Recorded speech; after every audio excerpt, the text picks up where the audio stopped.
Whenever any sailor sees something like this, they invariably think about why this happened, who was aboard, and are they safe? Did the boat lose the rudder, the engine, the prop, or maybe the keel before coming in contact with the reef?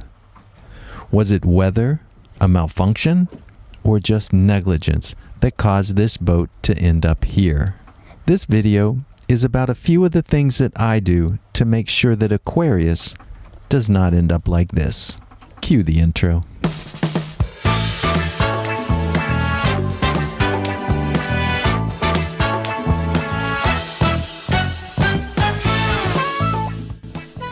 In order to have days like this, you're going to have days like this. This is Tips on Tuesday. We're going to talk about what to do, when to do it, and how to do it. Stay tuned so you don't feel like doing this. If you like these videos, please subscribe and give us a like. And if you have anything to add to the conversation or any questions, please leave them below. The first thing I gotta say is that anyone could end up here. Malfunctions of a few systems, loss of the rudder or the main engine at a critical moment, ground tackle failure. There are all types of things that could happen that would test even the best of captains. But a good captain should try to do everything possible that one or two failures would not put their boat on a collision course with disaster. In Saudi Arabia, Sonar and Aquarius were two of the first cruising vessels to obtain cruising permits to sail up the Saudi Red Sea coast and anchor at various places along the way. Yes, freedom of movement, but only at about 15 or so anchorages. The Saudis, and rightly so, are taking baby steps towards opening up their waters to cruising yachts. Though it was incredible, this newfound freedom comes with increased responsibility, and we needed to make sure that we didn't make any mistakes. If Sonar or Aquarius anchored somewhere we were not supposed to, or we ran aground and needed Coast Guard support, this would delay future cruisers the opportunity to sail the Red Sea along the Saudi coast. Here are 4 things we do or have on Aquarius to stay safe. 1. Keep a good working radar. Due mostly to cost, we purchased the Furuno First Watch, and though not completely happy with this radar, we are starting to like it a bit more. On a boat, you are not always going to have someone on watch, and if you think you're going to have someone with eyes trained on the sea at all times, you're just kidding yourself. So, we set up a radar alarm to let us know if anything comes within 5 miles at sea or 1 mile while close to land. Now, except for the newest solid-state radars, the radars have magnetrons, and a magnetron lasts about 5,000 hours. That's about 200 days if you run your radar 24 hours a day. Magnetrons are not cheap, so if you don't need your radar, shut it off. Number 2. Install an FLS, forward-looking sonar. I love the Echo Pilot forward-looking sonar. It's a completely separate unit. It's definitely nice to have everything set up on NEMA 2000 until the NEMA 2000 bus goes down. And it's nice to see everything on the same big-ass screen until one of those screens malfunctions. I like the fact that the Echo Pilot is a standalone piece of equipment, and I stand by my statement that every cruising yacht should have one. Number 3. Sail with a buddy boat.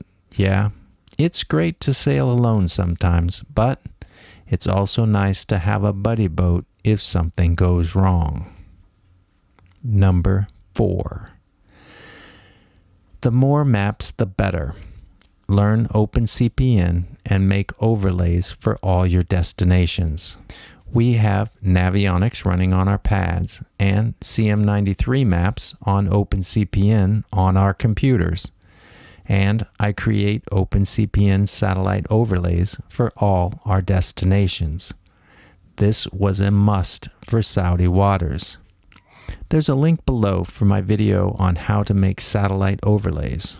Please do yourself a favor, watch it, and also learn how to set up and use OpenCPN.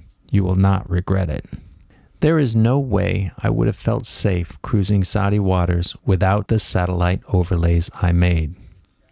You can make these overlays quickly and easily, so don't end up hitting a reef because you don't know where it is. Now I'm going to take you on a trip. We're going inside one of these reefs. I want to show you what it's like and see what you think. Do you think you would have been safe without a forward-looking sonar, the maps, and everything else we had? I think not. And that's why I think that this is the way to go.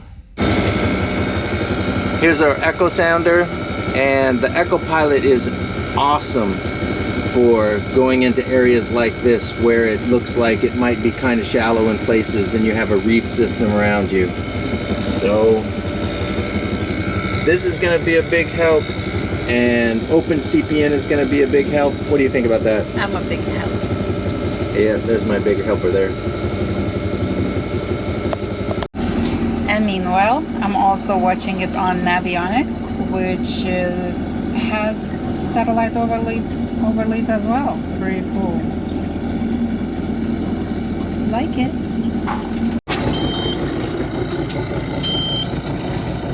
It's got down to 2.8.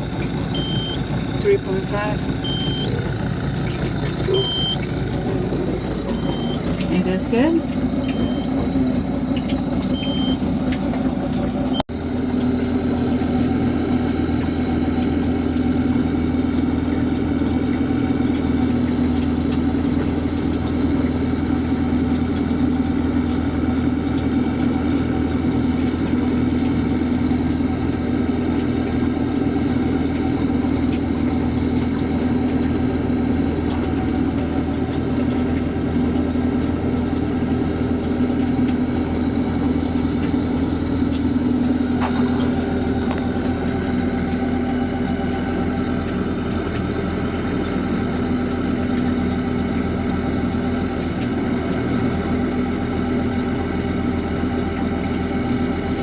So you really trust the overlays that you made yourself? Yeah, I trust these overlays, and plus I back it up with the Echo Pilot. This is probably, if you're in a reef system, this is the best way to go. None of these maps that you get or buy, they're not going to tell you much. Not in something like this. So they're going to anchor in there. I just don't see them being much room.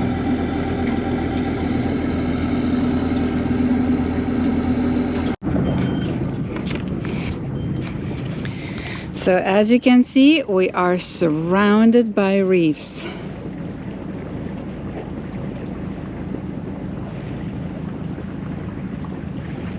Big bommy, you hit that. Hallelujah.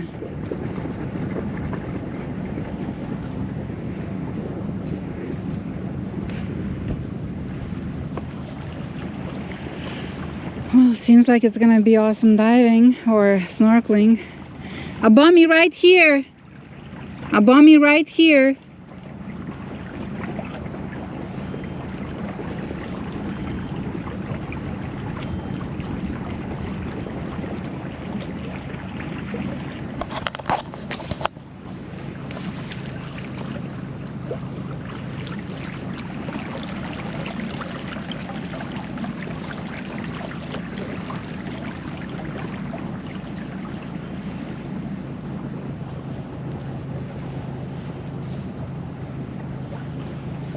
There's a big reef.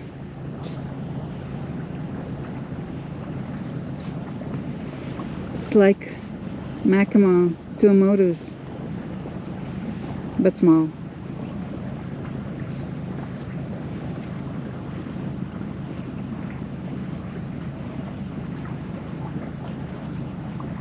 We found the Red Sea coastline of Saudi Arabia poorly charted, and we would have had a tough time cruising safely up the coast without the forward-looking sonar and satellite overlays. I can see why a boat in the Red Sea ended up here.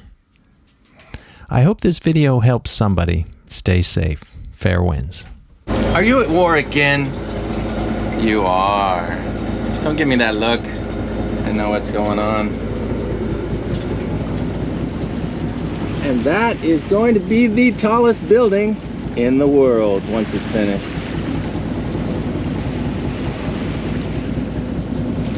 And the Jeddah coastline.